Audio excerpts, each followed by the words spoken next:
Neptune গ্রহ। Neptune গ্রহ ইংরেজি নাম নেপটুন, সৌরজগতের অষ্টম গ্রহ এবং সূর্য থেকে সবচেয়ে দূরবর্তী গ্রহ, যা রোমান সমুদ্র দেবতা নেপচুনের নামে নামকরণ করা হয়েছে। নেপচুন পরিধেয়তে চতুর্থ এবং ভরে তৃতীয় সর্ববৃহৎ গ্রহ। পৃথিবীর ভরের 17 গুণ। গ্রহটি প্রতি 164.8 বছরে একবার 3308 4.5 মিলিয়ন কিমি 2.8 মিলিয়ন মাইল দূরত্বে সূর্যকে প্রদক্ষিণ করে।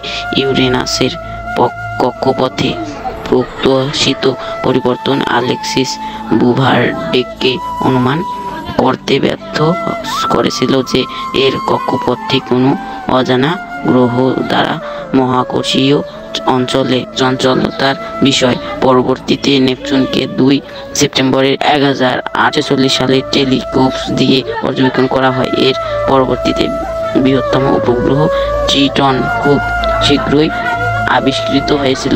হরে কৃষ্ণ।